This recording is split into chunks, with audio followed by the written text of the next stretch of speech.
apa kabarnya hari ini? Masih baik-baik aja kan? Di video kali ini kita melanjutkan cerita Donghua Battle Truck Devon. Oke, nggak usah lama-lama lagi, kita langsung aja ke ceritanya.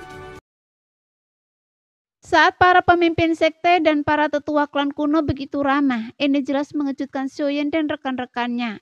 Seolah-olah klan kuno tidak terintimidasi oleh kehadiran mereka. Sekalipun klan kuno tidak yakin mengapa mereka datang, mereka seharusnya waspada. Tapi mengapa mereka begitu ramah dan menyambut? Tapi jangan pikirkan itu jika mereka tidak bisa memahaminya. Jika Xiaoyan bisa membawa Sun Er dengan aman kali ini, maka untuk sambutan hangat ini, mungkin Xiaoyan akan melepaskan klan kuno. Memikirkan hal ini, Xiaoyan tersenyum tipis dan mengepakkan tinjunya sebagai balasan. Setelah semua orang duduk dan menyesap teh harum yang ditawarkan pelayan, Gunting tersenyum dan bertanya kepada Xiaoyan. Bolehkah saya bertanya kepada Master Klan Xiao, mengapa Anda berkenan mengunjungi klan kuno kita? Xiaoyan bersandar dengan percaya diri dan berkata dengan tenang. Saya dengar ketua klanku orangnya lugas, jadi saya punya sesuatu untuk ditanyakan. Oh, Gunting tertegun sejenak, merasakan campuran antara kekhawatiran dan antisipasi. Jadi Xiaoyan bertanya. Selama beberapa ribu tahun terakhir, apakah banyak anggota klan kuno yang mencapai alam Dodi dari berbagai benua? Mendengar pertanyaan ini, ekspresi Gunting dan ketiga orang lainnya tiba-tiba berubah. Mungkinkah urusan Sun Er benar-benar terbongkar? Mustahil. Seluruh klan kuno telah mengeluarkan perintah untuk tidak bersuara, dan klan Xiao begitu jauh. Bagaimana mungkin mereka tahu? Tapi apa maksud Xiaoyan dengan pertanyaan ini? Gunting menenangkan diri dan berkata ragu-ragu. Saya tidak begitu mengerti apa maksud Master Klan Xiao. Xiaoyan tersenyum sedikit dingin. Baiklah, kalau begitu saya akan bertanya pada Master Klan Gu agar Anda mengerti. 1000 tahun yang lalu, apakah klanku menerima anggota klan yang datang dari benua Doki? Siapapun yang tidak bodoh akan mengerti apa yang dimaksud Xiaoyan. Jantung Gunting berdebar kencang, berpikir bahwa itu buruk. Masalah Sun Er benar-benar bocor. Tetua pertama dan tetua kedua juga saling memandang dengan wajah muram. Sebagai pemimpin klan, kemampuan Gunting untuk merespon secara alami tidak buruk. Dia tiba-tiba menepuk dahinya dan pura-pura mengerti. Oh, begitu. Bukankah Master Klan Xiao datang dari benua Doki? Jadi Master Klan Xiao ada di sini untuk mengunjungi teman lama. Kemudian dia tersenyum dan bertanya pada tetua pertama di sampingnya. Dalam beberapa ribu tahun terakhir, banyak anggota klan kita datang dari benua-benua besar. Saya tidak terlalu memperhatikannya. Apakah tetua pertama tahu tentang hal itu? Tetua Agung tentu saja mengerti maksud Gunting dan berkata sambil tersenyum meminta maaf. Saya bertanggung jawab atas masalah ini, tentu saja saya tahu, tetapi saya khawatir akan mengecewakan Master Xiao. Tidak ada anggota klan yang datang ke benua Doki selama puluhan ribu tahun. Kemudian dia mengganti topik. Bagaimana dengan Master Xiao? Tolong tinggalkan informasi teman itu pada saya. Begitu dia datang, saya akan memberitahu Master Xiao sesegera mungkin.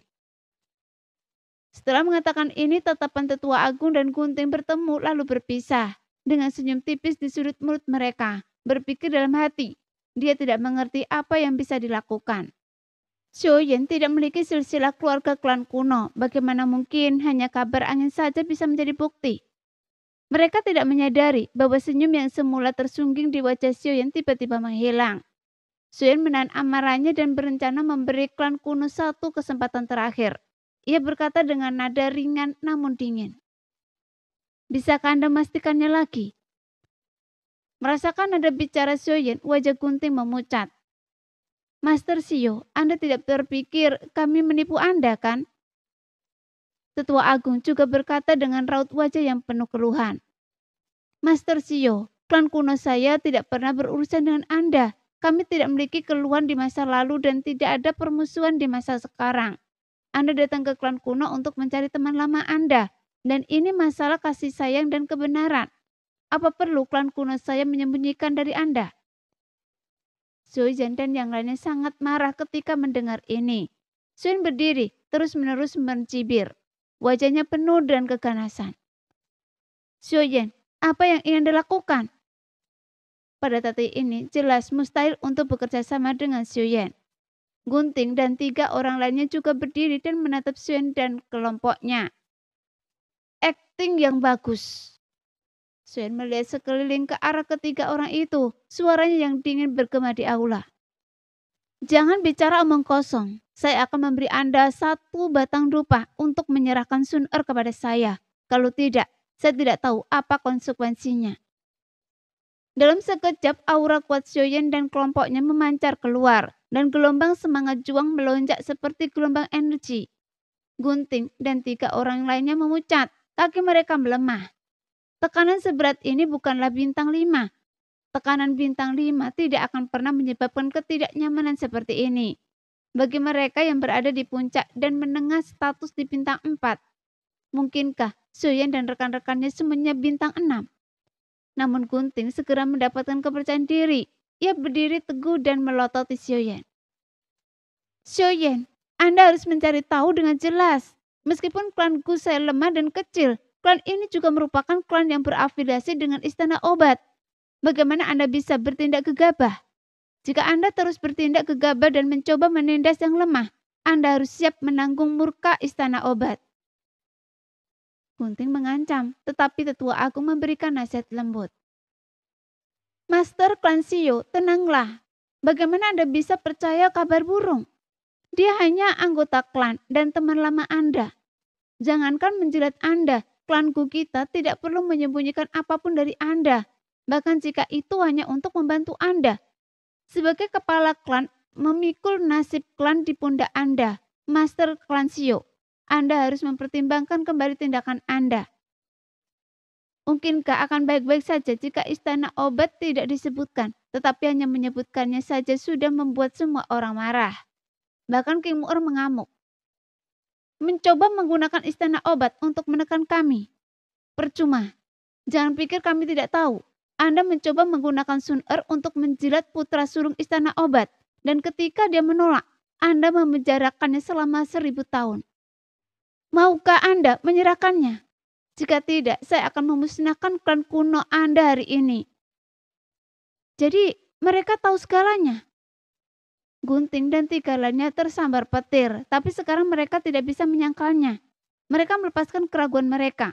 Gunting dan 2 lainnya bertukar pandang sengit. Masing-masing menyeringai.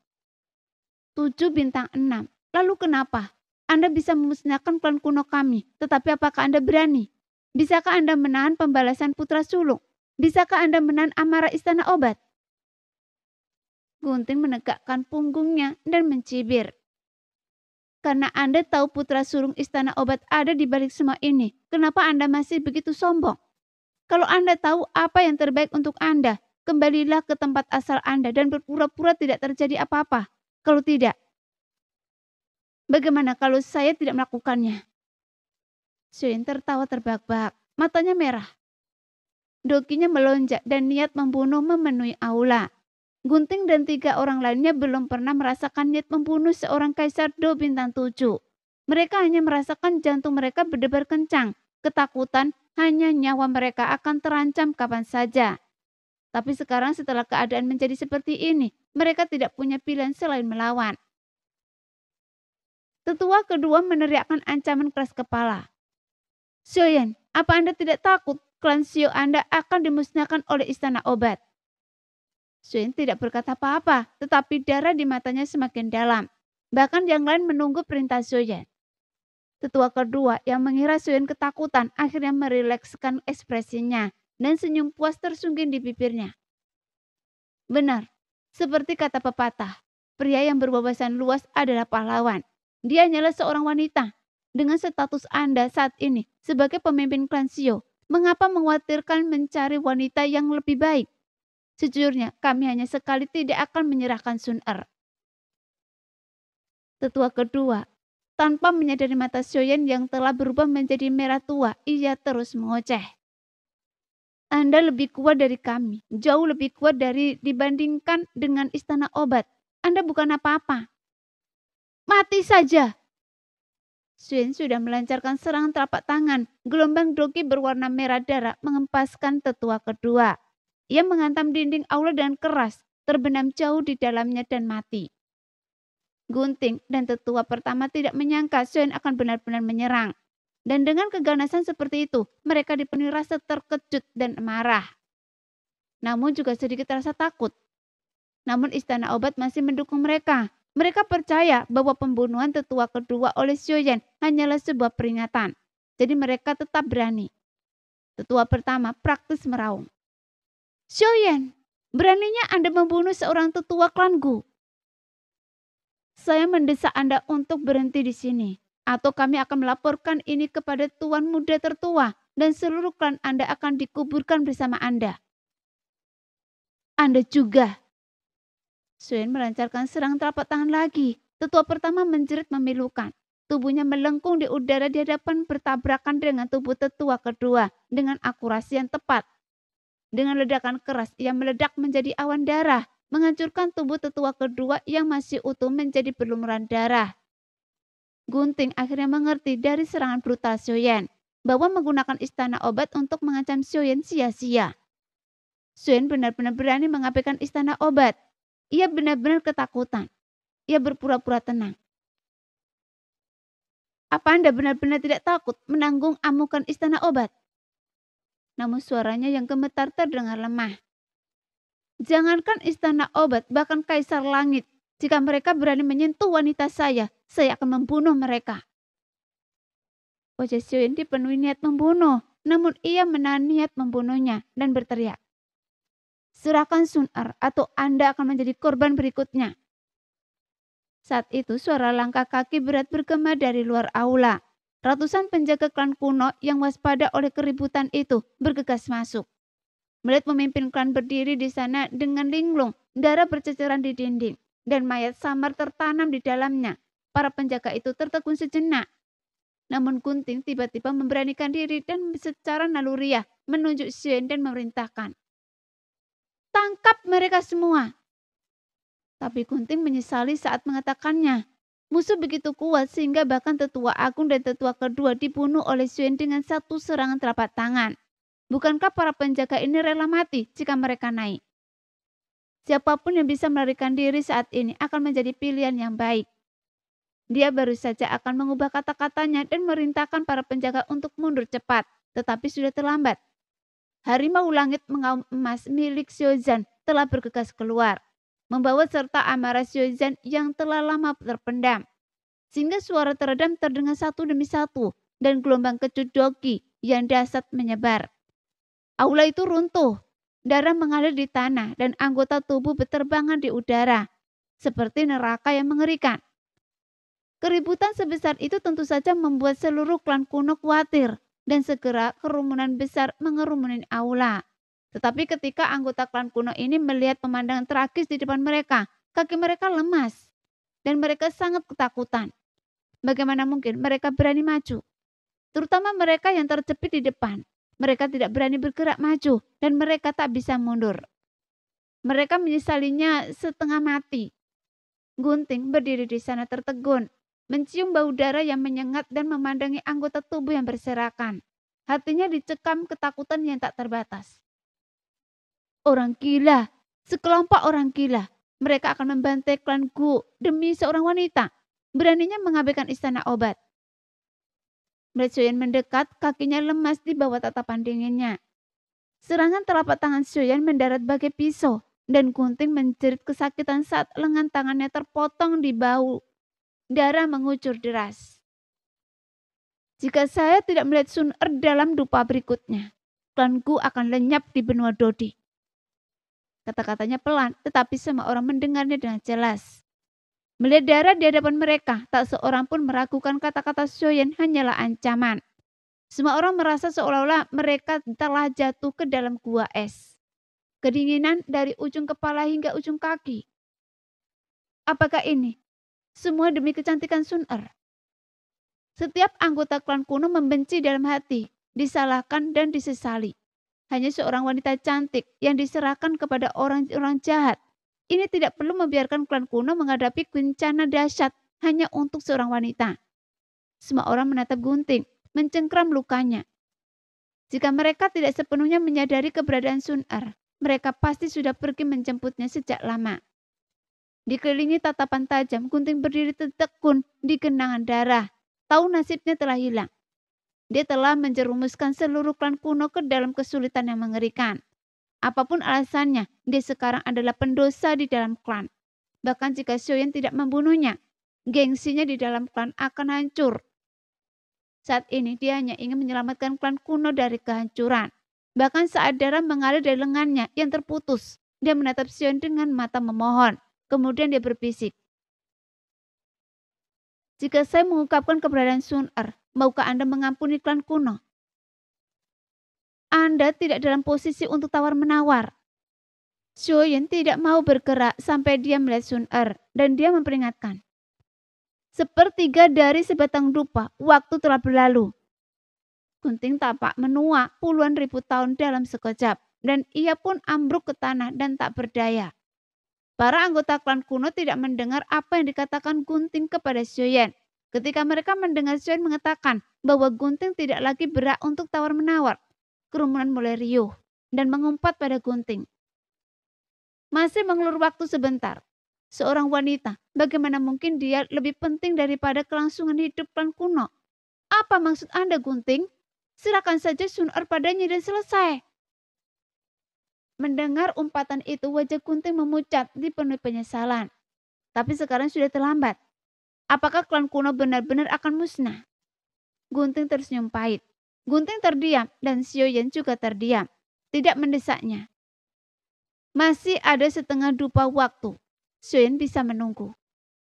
Waktu terus berjalan dan dengan tegang waktu yang semakin dekat, semangat juang Xiaoyan dan yang lainnya mulai goyah. Gunting tahu bahwa jika dia tidak bersuara, klan kuno akan musnah. Mungkin dengan bersuara, klan kuno bahkan bisa bertahan hidup. Dengan susah payah ia berkata, "Xiaoyan, bukan saya yang tidak mau, tapi Sun Er. Dia sudah tidak lagi bersama klan kuno." "Apa maksud Anda?" Xiaoyan menggigil, lalu menendang keluar Gunting dengan marah. Gunting terpental mundur, darahnya menyembur menjadi hujan merah tua yang menyilaukan. Namun sebelum Gunting sempat mendarat, Xiaoyan tiba-tiba muncul di hadapannya, mencengkeram dada Gunting dan mengangkatnya ke udara. Dengan raut wajah yang penuh amarah, ia menuntut, "Katakan pada saya, di mana Sun Er?" Gunting gemetar dan batuk beberapa suap darah sebelum menceritakan semuanya secara rinci. Ternyata beberapa waktu lalu, Gunting secara pribadi mengantar sejumlah bahan obat ke istana obat. Putra tertua istana obat bertanya kepada Gunting tentang situasi Sun Er. Ketika mengetahui bahwa Sun Er masih menolak untuk patuh, wajah putra tertua istana obat tiba-tiba menjadi gelap. Gunting sangat memahami perasaan putra tertua istana obat ketika ia ditolak mati oleh seorang wanita dari klan kuno. Ia juga tahu bahwa semakin seseorang tidak bisa mendapatkan sesuatu, semakin ia menginginkannya. Terutama bagi seseorang dengan status superior dan bakat luar biasa seperti putra tertua istana obat. Gunting merasa bahwa ini adalah kesempatan yang sangat baik untuk menyenangkan putra tertua istana obat. Jadi ia berinisiatif untuk mengusulkan agar Sun Er dikirim ke istana obat. Agar Sun Er dapat melihat kekuatan dan kemewahan istana obat. Dan mungkin itu akan membuat Sun Er berubah pikiran. Putra tertua istana obat tergoda, percaya bahwa usulan Gunting masuk akal. Ia pikir itu tidak mungkin. Sun Er akan setuju untuk mengurungkannya di klan Gu. Jika ia mengirimnya ke istana obat, tempat ia bisa berkomunikasi dan berinteraksi dengannya setiap hari. Dengan penampilan yang tampan, pembawaannya yang luar biasa, kekuatan yang mengagumkannya, dan statusnya yang terkemuka. Tak diragukan lagi Sun Er akan tertarik padanya seiring waktu. Maka Gunting mengirim Sun Er ke istana obat. Setelah mengetahui bahwa Sun Er telah dikirim ke istana obat untuk diberikan kepada putra sulung istana obat, semua orang terkejut. Dengan geram, Xiaoyan mengancam akan membunuh Gunting. Namun Nan Erming menangkis serangan Xiaoyan dengan tangannya. Xiaoyan tertegun, bingung mengapa Nan Erming akan menghentikannya. Mengabaikan keraguan Xiaoyan, Xiaozhan dan yang lainnya, Nan Erming menatap Gunting yang gemetar dan bertanya, "Izinkan saya bertanya, jika Anda menjawab dan jujur, klanku mungkin masih memiliki peluang untuk bertahan hidup. Apakah putra sulung istana obat tahu bahwa tuan muda Xiao saya adalah suami Sun Er? Karena Sun Er baru saja dikirim ke istana obat dan putra sulung istana obat lebih suka menunggu 1000 tahun agar Sun Er berubah pikiran. Kemungkinan besar Sun Er belum mengalami kemalangan apapun. Namun jika putra sulung istana obat tahu tentang hubungan Sun Er dan Xiaoyan, maka akan sulit untuk mengatakannya. Mungkin sudah. Pada titik ini, Gunting tahu hidupnya sudah berakhir. Tetapi jika itu berarti memberi klan kuno secerca harapan, ia akan melakukan segala upaya. Bagaimana mungkin ia berani menyembunyikan atau mengarang sesuatu? Jadi dia berkata dengan jujur, "Suami Sun Er adalah Xiaoyan. Hanya tetua pertama dan kedua dan saya yang tahu. Kami juga mendengar tentang keretakan antara klan Xiao dan istana obat. Karena kami berharap Sun Er akan mendapatkan beberapa keuntungan bagi klan kuno setelah menjadi istri putra sulung istana obat. Bagaimana mungkin kami berani memberitahu putra sulung istana obat?" Ia menatap Suen dengan memohon, berharap ia akan memberi klan kuno kesempatan untuk bertahan hidup. Masuk akal. Nan Ermi mengangguk dan semua orang merasa lega. Dengan lambian tangannya, Xiaoyan memberikan pukulan telak kepada Gunting. "Sun Er sekarang berada di tangan istana obat. Apa yang harus kita lakukan?" Xiaoyan sangat cemas. Yah, ini sangat rumit. Jadi semua orang menatap Xiaoyan. Wajah Xiaoyan pucat pasi dan matanya hampir menyemburkan api. "Ayo pergi ke istana obat untuk menjemputnya." Jelas ini bukan tindakan impulsif. Soal Sun Er, apapun yang dilakukannya, bahkan jika sia-sia, Xiaoyan tidak akan menganggapnya impulsif. King Mu'er buru-buru menghentikan Xiaoyan yang hendak mengepakkan sayap tulangnya dan bertanya, "Bagaimana dengan klan kuno?"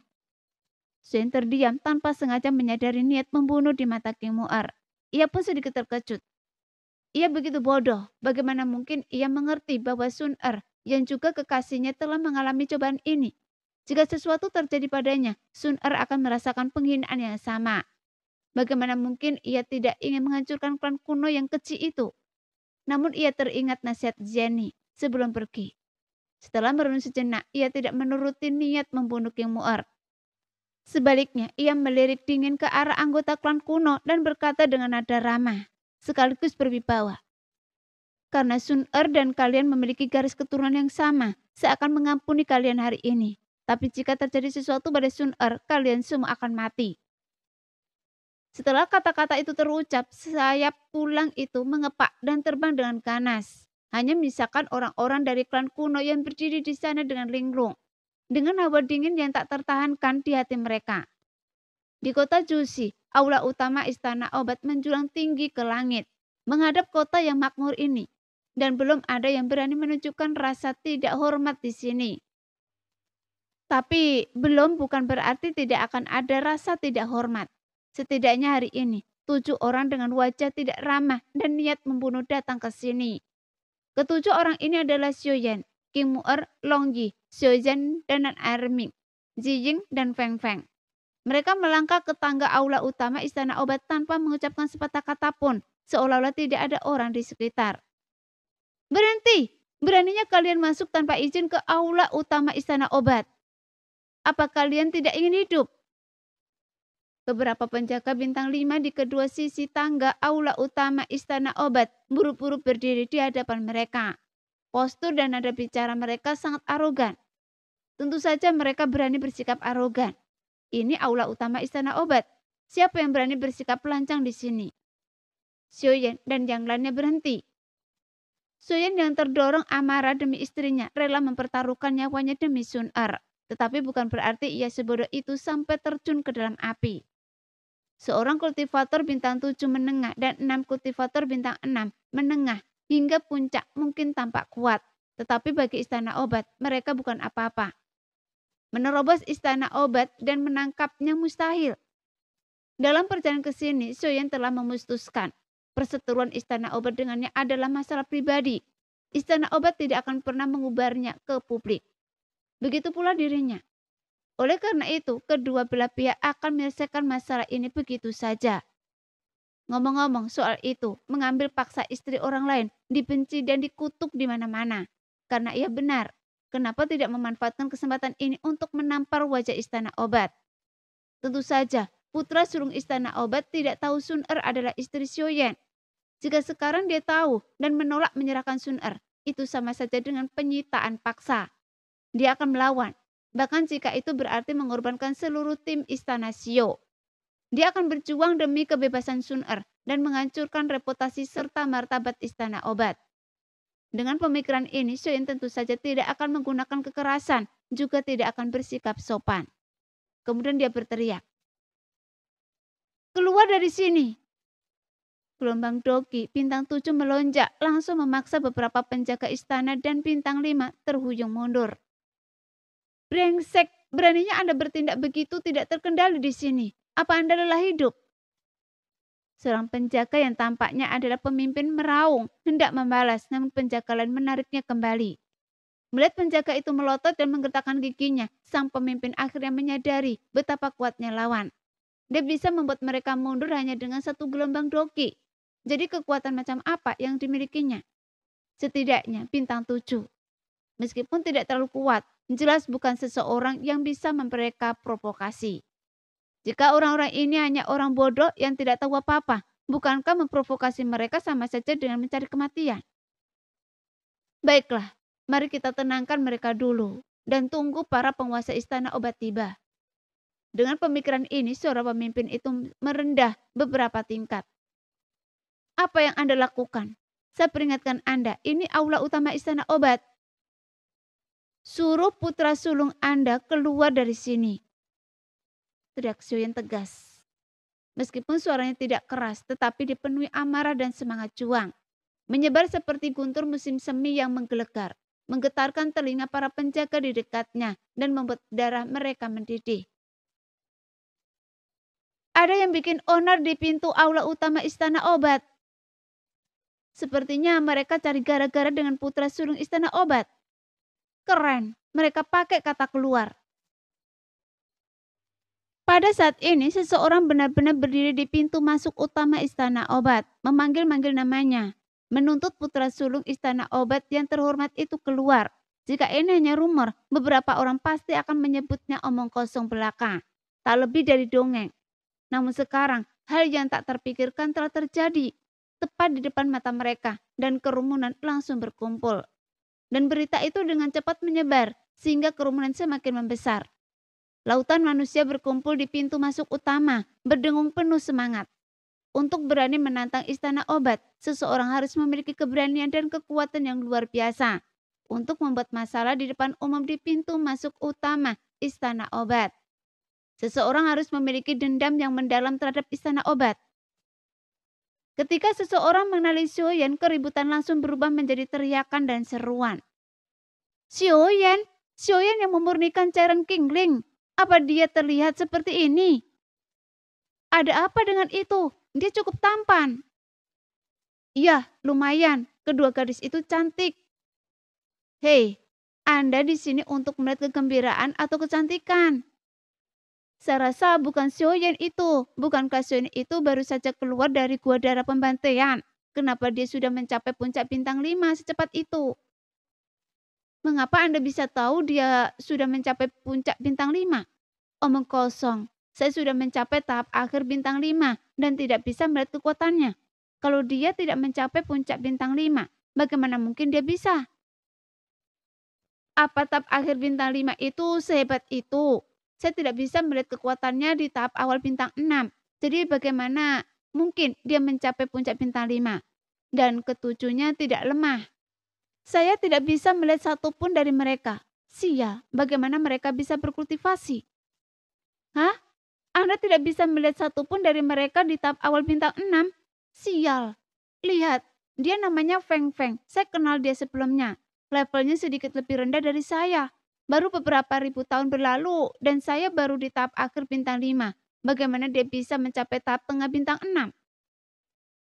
Saya khawatir dia bahkan lebih dari tahap tengah bintang 6. Yang terlemah di antara mereka orang kuat itu. Mungkin hanya tahap tengah bintang 6. Sial, klan Shio sangat kuat. Sebuah klan kecil sampah dari negara kekaisaran telah mencapai titik ini hanya dalam beberapa ribu tahun. Saya dengar mereka bahkan memperoleh wilayah baru yang cukup bagus di persimpangan negara di Yuan dan negara kekaisaran. Dan saat ini sedang membangunnya dengan penuh semangat. Memangnya kenapa kalau mereka kuat? Mungkinkah mereka lebih kuat dari istana obat? Benar, cairan Kingling telah mengambil alih bisnis istana obat. Tapi istana dan sangat murah hati untuk tidak membuat mereka kesulitan. Tetapi mereka bahkan berlari ke aula utama istana obat untuk membuat masalah. Apakah mereka benar-benar berpikir mereka bisa menantang istana obat? Tidak bisa begitu. Mereka datang meskipun mereka tahu mereka tidak mampu menyinggung mereka. Pasti istana obat terlalu sering menindas mereka. Ini bukan pertama atau kedua kalinya istana obat menindas orang. Kalian boleh bicara soal klan Shio, tapi jangan bahas istana obat. Apa kalian tidak lihat tempat macam apa ini? Benar, kami hanya menonton kesenangan. Kenapa repot-repot dengan begitu banyak hal? Dan ketika para penjaga istana obat mendengar bahwa Xiao Yanlah yang datang untuk membuat masalah, ketakutan mereka langsung berubah menjadi keterkejutan, lalu kemarahan. Sebagai anggota istana obat, mereka kurang lebih sudah mendengar perseteruan antara istana obat dan klan Shio. Sialan, kalau ada dendam, kenapa kalian tidak menjauh dan berani datang memprovokasi kami? Kalian hanya sampah klan Shio, beraninya kalian. Para penjaga tiba-tiba merasa malu, tatapan mereka tajam dan mengintimidasi. Namun ketika mereka bertemu dengan mata gelap Xiaoyan yang dipenuhi niat membunuh, mereka ingat bahwa fluktuasi Doki Xiaoyan setidaknya kekuatan bintang 7.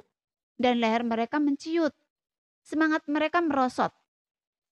Sambil menggertakkan gigi karena marah, pemimpin penjaga diam-diam memberi isyarat kepada penjaga di dekatnya yang mengerti dan segera melangkah maju. Langkah membuka pintu utama istana obat sedikit dan menyelinap masuk. Pada saat itu, para pemimpin senior istana obat sedang rapat di aula utama dan putra sulung istana obat juga sedang duduk. Sama sekali tidak menyadari keributan di luar. Saat pintu terbuka sedikit, mereka mendengar keributan di luar. Ada keributan apa di luar sana? Tetua Agung merutkan kening dan bertanya dengan tidak senang tanpa menunggu laporan penjaga. Menjawab Tetua Agung, Xiaoyanlah yang memimpin orang-orang ke istana. Penjaga yang melaporkan berita itu berhenti sejenak dan menatap putra sulung istana obat dengan cemas. Mereka menginginkan putra sulung. Xiaoyan membobol aula utama saya. Master istana obat terkejut dan langsung berkata dengan suara berat. Jangan ragu-ragu, katakan persis seperti apa yang dikatakan Xiaoyan. Iya, utusan itu melirik putra sulung istana obat lagi, masih waspada. Dia bahwa tatapan dingin master istana obat, ia berkata tanpa daya. Xiaoyan ingin putra sulung keluar dan menemuinya. Sekarang sudah banyak orang berkumpul di luar aula. Penonton. Apa? Wajah putra sulung istana obat tiba-tiba memucat dan dia tampak bingung. Dia bahkan tidak mengenal Xiaoyan, jadi mengapa Xiaoyan secara khusus memanggilnya? Dan bahkan menggunakan kata keluar untuk menampar wajahnya di depan begitu banyak orang. Master istana obat sudah menampar sandaran tangan dan berdiri geram. Beraninya Xiaoyan, beraninya datang ke pintu aula utama saya dan membuat masalah. Sambil berbicara, Master istana melototi utusan itu dan berteriak. Apa pekerjaan Anda?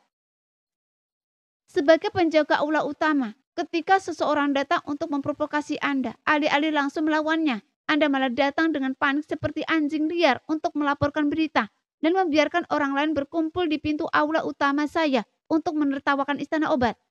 Kejahatan apa yang harus Anda perbuat? Kepala istana, tenanglah. Penjaga yang melapor berita itu ketakutan dan buru-buru menjelaskan. Bukannya saya tidak mau, tapi saya tidak bisa. Sebelum penjaga yang melaporkan berita itu sempat menyelesaikan kata-katanya, tetua ketiga mendengus dingin dan memarahinya. Dasar sampah tak berguna. Xiaoyan hanya bintang 5. Siapa di antara kalian yang bukan bintang 5? Apa yang tidak bisa Anda lakukan? Penjaga yang melaporkan berita itu memasang wajah pahit seperti pare. Tetua ketiga, Suyen bukan bintang 5. Saat kami mengelilinginya, fluktuasi dokinya begitu mengejutkan hingga darah dan kiri kami melonjak. Kami terhuyung dan hampir jatuh, bahkan puncak bintang 6 pun tidak sekuat itu. Menurut penilaian saya, dia setidaknya berada di bintang 7. Bintang 7? Semua orang di aula sedikit tercengang dan tak percaya. Sudah berapa tahun sejak Suyen muncul dari gua darah pembantaian, dia manusia, bukan iblis. Sekalipun dia berlatih tanpa lelah siang dan malam, dia tak mungkin mencapai bintang 7 secepat itu. Saya tak percaya. Saya tak percaya, bahkan jika Anda membunuh saya. Tetua ketiga terkejut, lalu menggelengkan kepalanya kuat-kuat, matanya penuh kecurigaan. Suyen pasti telah meminum ramuan yang secara signifikan meningkatkan dokinya. Belum tentu. Tetua pertama merutkan kening. Pernahkah ada yang pernah mendengar ramuan ajaib seperti itu yang dapat meningkatkan doki 2 bintang? Bahkan meningkatkannya 1 bintang saja sudah merupakan obat ajaib.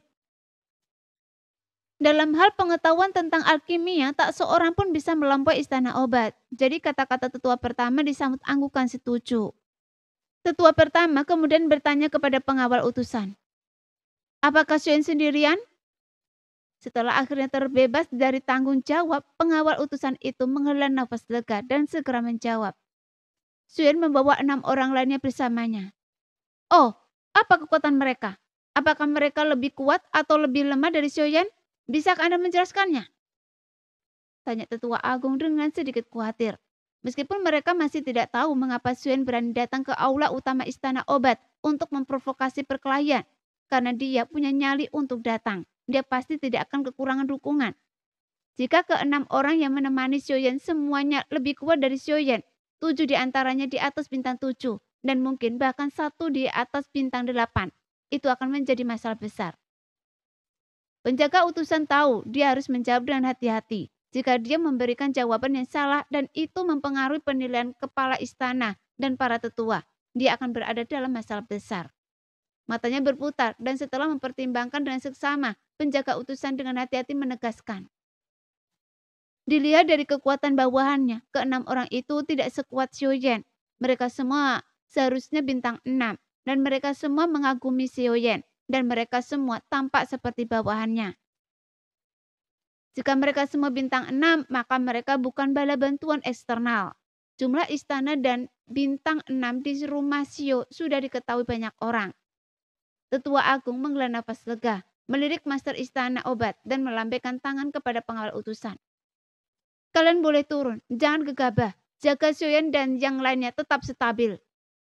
Baik. Setelah pengawal utusan keluar dari aula melalui celah pintu dan menutupnya. Master aula alkimia yang sedari tadi mendengarkan dalam diam, tiba-tiba angkat bicara. Pantas saja kita belum bisa mengalahkannya. Bahkan 16 ahli bintang 6 dan 7 seperti Lang Yan pun dikalahkan. Ternyata dia bukan bintang 5 sama sekali, tapi sudah bintang 7. Mungkinkah dia mendapatkan resep ramuan yang bisa meningkatkan kekuatan secara signifikan dari makam Kaisar Iblis tua? Sekian dulu cerita kali ini. Kita lanjut lain hari ya guys ya. Bye-bye.